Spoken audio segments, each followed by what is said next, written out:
persetujuan dalam penggunaan data pribadi pun sering diabaikan, khususnya oleh platform digital besar. Hal ini menunjukkan kalau komitmen terhadap hak privasi warga negara masih belum kuat dalam praktiknya. Yang kedua, kedaulatan negara dalam ruang digital. Dalam konteks digital, negara punya wewenang untuk mengatur, mengawasi, bahkan memblokir platform atau konten yang melanggar hukum seperti yang diatur dalam pasal 40 UU ITE. Tapi realitanya, platform digital asing seperti media sosial atau layanan titipan data masih memegang kendali absennya di TikTok boleh hadir. Pemerintah 4 digit. sepenuhnya mengontrol arus data tersebut karena infrastruktur dan pengawasan digital di dalam negeri masih terbatas. Beberapa penelitian menyarankan pentingnya membangun pusat data nasional agar data masyarakat Indonesia bisa disimpan dan diawasi di dalam negeri, bukan di luar jurisdiksi kita. Meskipun pemerintah sudah menyatakan komitmennya untuk menjaga kedaulatan data, perlindungan pribadi, penanganan konten ilegal, keamanan sistem elektronik, serta penegakan hukum terhadap tindak pidana cyber. Dalam era digital, hukum memegang peranan krusial dalam menjaga keamanan dan kepercayaan dalam aktivitas elektronik, melindungi hak warga negara di dunia maya seperti privasi dan kebebasan berekspresi, lalu menjaga ketertiban dan keamanan nasional, serta menegakkan kedaulatan negara. Dengan demikian, hukum dalam juga menghubungkan antara kedaulatan negara, di mana hukum menjadi instrumen untuk mengendalikan ruang digital dan mengawasi data, lalu hak konstitusional warga yang harus dilindungi agar tidak terlanggar oleh kekuasaan atau pembatasan yang berlebihan. Terima kasih.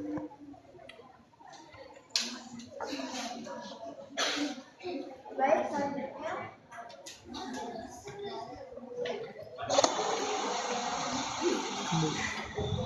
Terima kasih moderator. Kalau undang-undang ITE ini bertujuan untuk mengatur aktivitas di ruang digital dan tentunya harus sesuai dengan Undang-Undang Dasar 1945.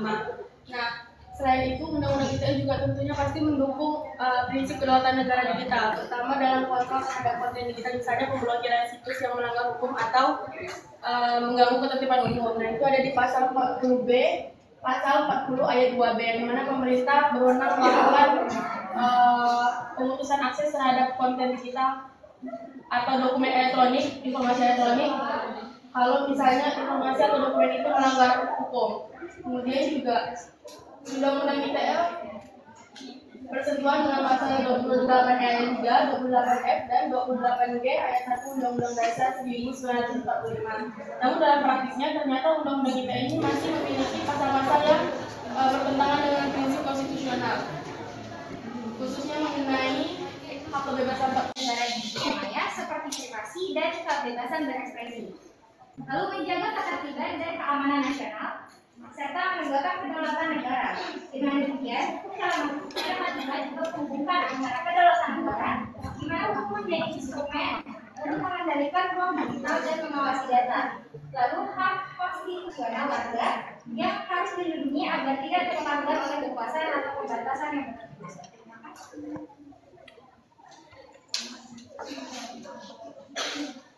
Baik, selanjutnya.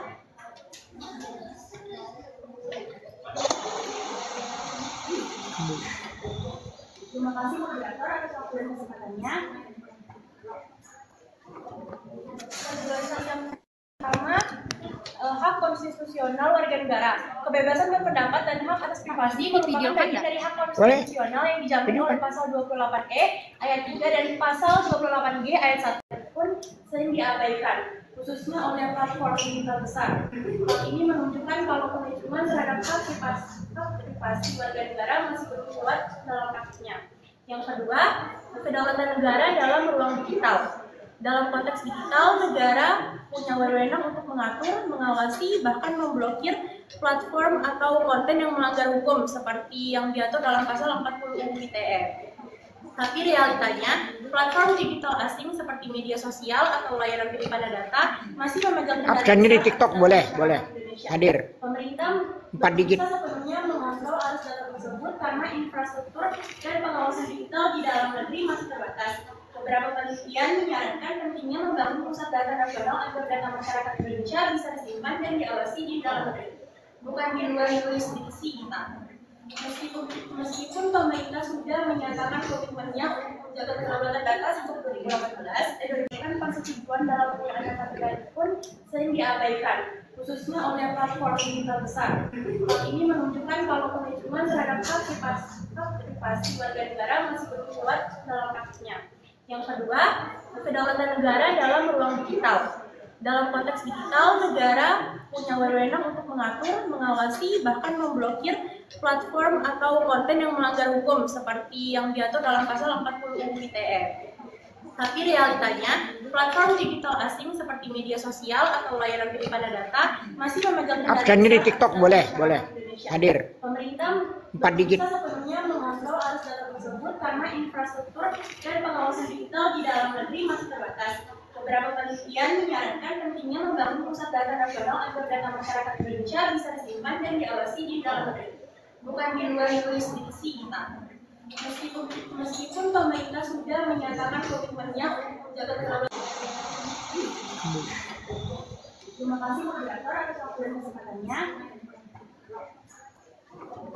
Penjelasan yang pertama, hak konstitusional warga negara, kebebasan berpendapat dan hak atas privasi merupakan bagian dari hak konstitusional yang dijamin oleh pasal 28E ayat 3 dan pasal 28G ayat 1 Undang-Undang Dasar 1945. Namun dalam praktiknya beberapa pasal dalam UU ITE terutama pasal 27 ayat 3 sering digunakan untuk mempidanakan orang yang menyampaikan kritik di media sosial.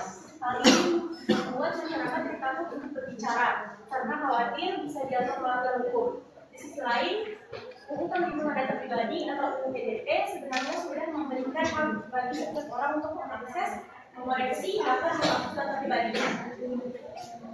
Tapi sayangnya, aturan ini belum berjalan maksimal di lapangan. Banyak kasus kebocoran data terjadi tanpa ada sanksi tegas. Bahkan pasal 20 data, perlindungan data pribadi, penanganan konten ilegal, keamanan sistem elektronik, serta penegakan hukum terhadap tindak pidana cyber. Dalam era digital, hukum juga memegang peranan krusial dalam menjaga keamanan dan kepercayaan dalam aktivitas elektronik, melindungi hak-hak warga negara di dunia maya seperti privasi dan kebebasan berekspresi, lalu menjaga ketertiban dan keamanan nasional, serta menegakkan kedaulatan negara. Dengan demikian, hukum dalam negara juga menghubungkan antara kedaulatan negara, di mana hukum menjadi instrumen untuk mengendalikan ruang digital dan mengawasi data. Lalu hak konstitusional warga yang harus dilindungi agar tidak terlanggar oleh kekuasaan atau pembatasan yang berlebihan. Terima kasih.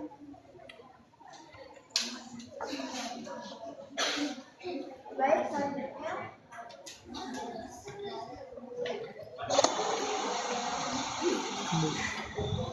Terima kasih.